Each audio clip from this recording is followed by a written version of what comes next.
नमस्कार विद्यार्थियों।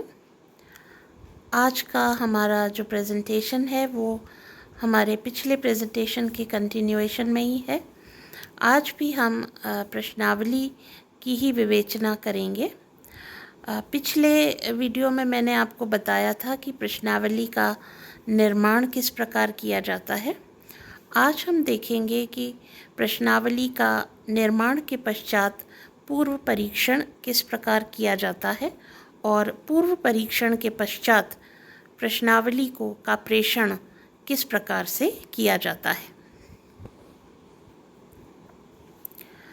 जैसा कि आप देख रहे हैं अपने स्क्रीन्स पर, pre testing the questionnaire.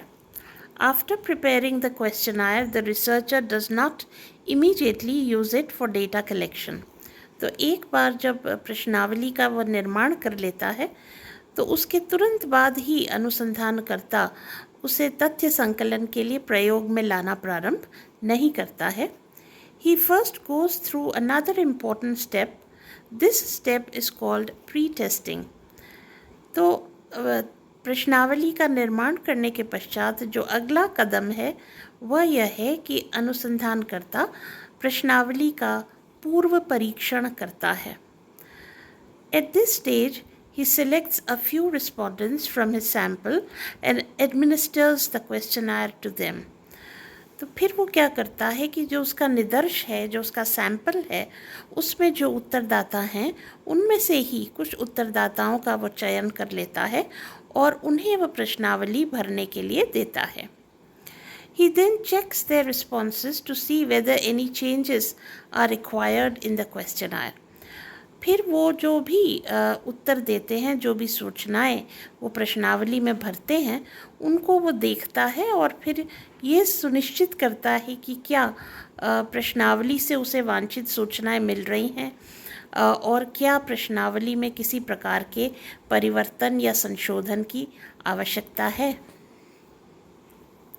If he feels the need to reframe any question or to add some question or to delete any question or to change any word or to change the order of the questions, he does so at this stage. तो जो प्रश्नावलियाँ वह अपने कुछ उत्तरदाताओं को देता है, उसका पर्पस ये है, उसका उद्देश्य यह है कि वह यह जानने की कोशिश करता है कि प्रश्नावली उत्तरदाताओं को ठीक प्रकार से समझ में आ रही है या नहीं और क्या उससे जो वांछित सूचनाएं हैं वो प्राप्त हो पा रही हैं या नहीं। यदि उसे लगता है कि किसी प्रश्न को फिर से एक नए ढंग से लिखे जाने की ज़रूरत है तो वह प्रश्न में बदलाव करता है। यदि उसे लगता है कि कुछ और प्रश्नों को जोड़े जाने की ज़रूरत है तो वह कुछ और प्रश्न जोड़ देता है। अगर उसे लगता है कि कुछ प्रश्न हटाने की ज़रूरत है तो वह उन प्रश्नों को हटा देता है। यदि उसे लगता है कि कुछ प्रश्नों के क्रम में किसी परिवर्तन की आवश्यकता है तो वह प्रश्नों के क्रम में परिवर्तन करता है।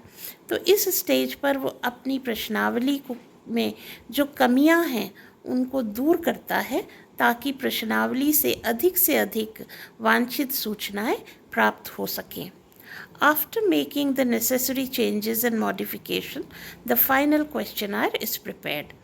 तो जो भी आवश्यक परिवर्तन या संशोधन है वो करने के बाद फिर अंतिम प्रश्नावली तैयार होती है। This is now ready for use for the purpose of data collection. तो पूर्व परीक्षण के पश्चात जो प्रश्नावली निर्मित होती है वह अब तथ्य संकलन के लिए पूरी तरह से तैयार होती है।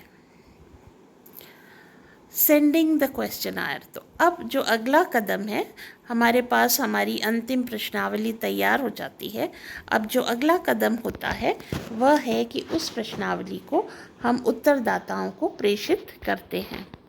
In order to send the questionnaire to the respondents, first a covering letter is prepared. तो प्रश्नावली जब हम बना लेते हैं तो उसके बाद में उसको भेजने से पहले हम एक आवरण पत्र तैयार करते हैं, एक कवरिंग लेटर तैयार करते हैं। The covering letter works as the representative of the researcher. अब चूंकि हम प्रश्नावली को डाक से या मेल से भेजते हैं, तो इसलिए जो कवरिंग लेटर होता है, जो आवरण पत्र होता है, वास्तव में वही उत्तरदाता के पास अनुसंधानकर्ता का प्रतिनिधि होता है। The covering letter should essentially incorporate the following points. एक अच्छे आवरण पत्र में निम्न बातें आवश्यक रूप से होनी चाहिए। सबसे पहला, the objective of the research. तो सबसे पहले तो हमें उत्तरदाता को हमारे जो अनुसंधान है उसका जो उद्देश्य है उससे परिचित करवाना चाहिए, अर्थात अनुसंधानकर्ता को ये बताना चाहिए कि यह तथ्य संकलन किस उद्देश्य से किया जा रहा है। The method of selection of the sample, that is, how was the respondent selected in the sample. अब ये बहुत महत्वपूर्ण है। अनुसंधानकर्ता के लिए बहुत ज़रूरी होता है कि वह अपने उत्तरदाता का विश्वास जीत सके, और इसके लिए ये ज़रूरी है कि वह अपने उत्तरदाता को यह स्पष्ट करे कि किस प्रकार से निदर्श का चुनाव किया गया था, अर्थात उत्तरदाता का चयन निदर्श में किस प्रकार से हुआ। क्योंकि प्रायः उत्तरदाता के मन में ये सवाल उत्पन्न हो सकता है कि इतने सारे लोगों में से उससे ही ये सूचनाएं क्यों ली जा रही हैं। तो ऐसी स्थिति में उसे यह स्पष्ट करना होता है कि एक बहुत ही व्यवस्थित विधि से उत्तरदाताओं का चयन किया गया था, और उस चयन में चूंकि उत्तरदाता का नाम आया था, इसलिए उत्तरदाता को यह प्रश्नावली भेजी जा रही है। तो उत्तरदाता को जो निदर्श के चयन की प्रक्रिया है उसके बारे में विस्तार से बताकर पूर्ण रूप से संतुष्ट करना चाहिए, तभी उत्तरदाता से सक्रिय सहयोग की उम्मीद की जा सकती है। इसके पश्चात जो अगली बात कवरिंग लेटर में होनी चाहिए वह है a request to the respondent to fill the questionnaire and return the filled questionnaire to the researcher. फिर इसके बाद बहुत ही विनम्र तरीके से हम उत्तरदाता से यह विनती करते हैं या ये आग्रह करते हैं कि वो प्रश्नावली को पूर्ण रूप से भरकर तय समय में अनुसंधानकर्ता को लौटा दे। इसके बाद जो अगली बात हमें लिखनी होती है कवरिंग लेटर में वह है how important is the respondents response for the purpose of research. हमें यह भी स्पष्ट करना चाहिए कि उत्तरदाता जो रिस्पॉन्स है, उसका जो प्रत्युत्तर है, उसके द्वारा जो सूचनाएं दी जा रही हैं वह रिसर्च के लिए कितनी महत्वपूर्ण है, वो अनुसंधान की दृष्टि से कितनी महत्वपूर्ण है, यह बात भी हमें उसे स्पष्ट रूप से बतानी चाहिए ताकि वह हमें अधिक से अधिक सहयोग करे। और अंतिम चीज़ जो हमें अपने कवरिंग लेटर में लिखनी चाहिए वह है the guarantee of anonymity and that the information provided by the respondent shall not be disclose to anyone and shall be used for the purpose of research and research alone. और अंत में जो हमारा आवरण पत्र है उसमें हमें उत्तरदाता को ये गारंटी देनी चाहिए कि उसका नाम गुप्त रखा जाएगा और जो सूचनाएं उसके द्वारा हमें प्रदान की जा रही हैं उन्हें किसी को नहीं, किसी भी स्थिति में किसी को नहीं बताया जाएगा और केवल अनुसंधान के लिए ही उन सूचनाओं का प्रयोग किया जाएगा। तो इन सारी बातों को हमें आवश्यक रूप से अपने आवरण पत्र में लिखकर आवरण पत्र के साथ जो हमारी प्रश्नावली है वह उत्तरदाताओं को भेजनी चाहिए। In most contemporary researches, Google Forms are used as questionnaires or the questionnaires are sent via email. तो आजकल चूँकि बहुत सारी सुविधाएं इंटरनेट के युग में हमारे पास हैं, तो बहुत सारे सर्वेक्षणों में और अनुसंधानों में गूगल फॉर्म्स का प्रयोग किया जाता है सूचनाएं एकत्रित करने के लिए, या फिर प्रश्नावली को ईमेल के ज़रिए भी उत्तरदाताओं के पास भेजा जाता है। और इन परिस्थितियों में भी एक कवरिंग लेटर अगर हम उपयोग में लाते हैं तो उससे उत्तरदाता के लिए सहयोग करना अधिक आसान हो जाता है। However, if in case the questionnaires are sent by post, A self-addressed stamped envelope is also sent along with the questionnaire so that the respondent could easily return the filled questionnaire.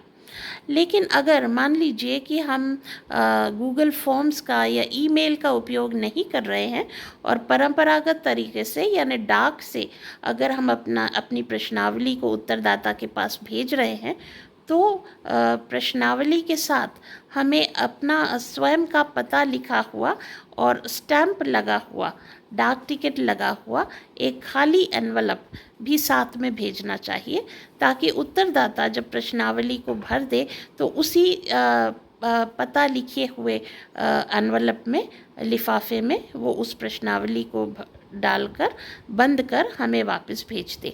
तो उसे स्वयं अपना पैसा खर्च करके envelope और डाक ticket नहीं लगाना पड़े, यह सुनिश्चित करने के लिए ही हमें यह एनवलप उसके साथ प्रश्नावली के साथ भेज देना चाहिए, ताकि उत्तरदाता को किसी प्रकार की असुविधा न हो। After mailing the questionnaire, the respondent waits for a few days for the filled questionnaire to return. अब जब एक बार उसने अपना जो प्रश्नावली है वो उत्तरदाताओं को भेज दी है, तो फिर उसको कुछ दिनों तक प्रश्नावली के लौट के आने का इंतज़ार करना चाहिए। Most of the questionnaires return within the stipulated time. तो जो भी समय सीमा अनुसंधानकर्ता देता है, 1 हफ्ता, 10 दिन, 15 दिन, प्राय उस समय के अंदर अधिकांश प्रश्नावलियाँ लौट कर आ जाती हैं। For those that do not return, the researcher sends a reminder requesting him or her to return the filled questionnaire as early as possible. तो अगर तय समय सीमा में जो प्रश्नावलियाँ नहीं आती हैं, तो ऐसी स्थिति में जो अनुसंधान करता है वह उनको एक रिमाइंडर भेजता है, एक स्मरण पत्र भेजता है और पुनः उनसे रिक्वेस्ट करता है, उनसे आग्रह करता है कि वे जल्द से जल्द, जितना जल्दी संभव हो सके, प्रश्नावली भरकर और उत्तरदाता के पास लौटा दें, अनुसंधानकर्ता के पास लौटा दें। On doing so, a few more questionnaires would return. तो पहला स्मरण पत्र भेजने के पश्चात कुछ प्रश्नावलियाँ और अनुसंधानकर्ता के पास लौट करके आ जाती हैं।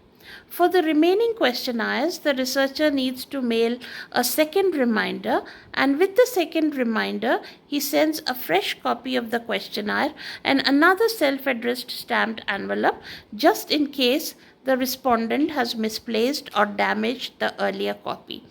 तो अगर पहला रिमाइंडर भेजने के बाद भी, पहला स्मरण पत्र भेजने के बाद भी कुछ प्रश्नावलियाँ लौट करके नहीं आती हैं, तो फिर अनुसंधानकर्ता एक दूसरा स्मरण पत्र भेजता है और इस दूसरे स्मरण पत्र के साथ एक फ्रेश प्रति प्रश्नावली की पुनः भेजता है और उसके साथ ही अपना पता लिखा हुआ एक डाक टिकट लगा हुआ खाली लिफाफा भी भेजता है। कई बार ऐसा होता है कि उत्तरदाताओं से प्रश्नावली कहीं खो जाती है या किसी प्रकार से डैमेज हो जाती है और इस कारण भी वह हमें प्रश्नावली नहीं भेज पाते हैं। तो ऐसी किसी स्थिति से निपटने के लिए ही वह सेकंड रिमाइंडर के साथ प्रश्नावली की एक नई प्रति उत्तरदाता को भेजता है और फिर उससे अनुरोध करता है कि वह उसे भरकर उसे जल्द से जल्द लौटा दे।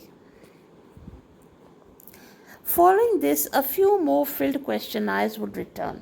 तो ऐसा करने से कुछ और प्रश्नावलियाँ हम लौट करके अनुसंधानकर्ता के पास आती हैं। For the remaining respondents, the researcher may safely assume that they are not willing to cooperate and that therefore they may be treated as non-respondents. पर इस दूसरे स्मरण पत्र के बाद भी हो सकता है कुछ लोग या कुछ उत्तरदाता भरी हुई प्रश्नावलियाँ न भेजें। तो यदि दूसरे स्मरण पत्र के बाद भी प्रश्नावली लौट करके नहीं आती है, तो फिर अनुसंधानकर्ता ये मान सकता है कि उत्तरदाता सहयोग नहीं करना चाह रहा है और वो उसे अनुत्तरदाता मान सकता है। In order to gather information from non-respondents, the researcher would need to resort to some other alternative means. तो अब इन अनुत्तरदाताओं से सूचना यदि उसे एकत्रित करनी है तो उसके लिए फिर उसे कुछ वैकल्पिक तरीकों का, वैकल्पिक साधनों का प्रयोग करना पड़ेगा, जिनकी चर्चा हम आगे के वीडियोस में करेंगे। आज के लिए इतना पर्याप्त है। आप सभी का बहुत बहुत धन्यवाद।